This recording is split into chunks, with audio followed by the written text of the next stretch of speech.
Welcome back to World War Room, your trusted source for straightforward, fact-check geopolitical updates as the Middle East conflict expands rapidly. Here's the stark human cost emerging right now on March 3rd, 2026. In just the last 2 days, Israeli military operations in Lebanon have displaced more than 58,000 people, according to Lebanon's Government Disaster Management Unit. This figure has doubled from reports yesterday, as intense airstrikes, evacuation warnings, and a renewed ground incursion force families from southern villages, the Bekaa Valley, and even Beirut's southern suburbs to flee in massive numbers. Highways jammed, people carrying what they can, heading north or to makeshift shelters. This isn't abstract. It's the direct fallout from Hezbollah's missile and drone launches into northern Israel, in retaliation for the killing of Iran's supreme leader, triggering Israel's heaviest barrage on Lebanon in over a year. If you're following how this front is pulling Lebanon deeper into the wider US-Israel-Iran war, and what it means for civilians caught in the middle, let's go through the verified facts, step by step. The escalation started late Sunday into Monday. Hezbollah fired rockets and drones toward Israel, described by the group as avenging Khamenei's death in the US-Israeli strikes. No major casualties were reported from those projectiles in Israel. In response, the Israeli Defense Forces, IDF, launched over 200 airstrikes across Lebanon, targeting what they called Hezbollah positions in southern Lebanon, the Bekaa and Beirut's southern suburbs, a Hezbollah stronghold. Lebanon's Health Ministry reports at least 52 killed and 154 injured from these strikes, with earlier counts at 31 dead and 149 wounded. The Israeli military issued urgent evacuation warnings for more than 50 to 80 villages and towns in southern Lebanon and parts of the east, telling residents to move at least 1,000 meters away from their homes into open areas, warning that proximity to Hezbollah operatives or facilities puts lives at risk. This triggered immediate mass movement.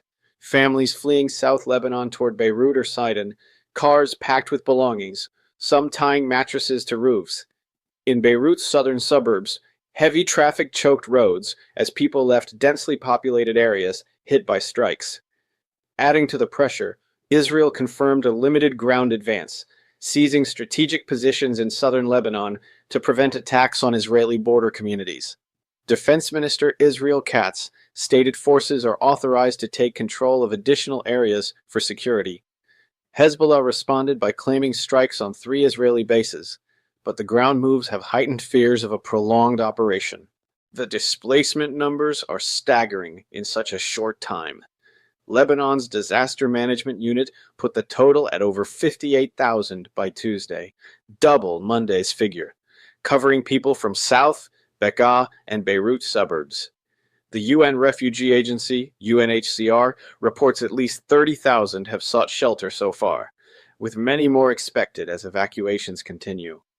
This echoes the 2024 Israel-Hezbollah war, when over 1.2 million were displaced at peak. But the speed here, tens of thousands in 48 hours, shows how quickly things deteriorate when fronts reopen. Lebanese leaders have been vocal. Prime Minister Nawaf Salam called Hezbollah's rocket fire irresponsible and a threat to national security. Other officials condemned the launches as gambling with Lebanon's future, with calls for the Lebanese armed forces to enforce disarmament north of the Litani River and prevent further militant activity from Lebanese soil. Humanitarian fallout is immediate.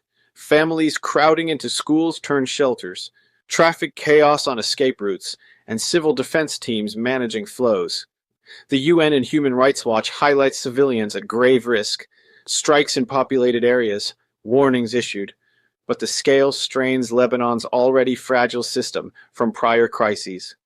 This Lebanon front is now intertwined with the main Iran conflict.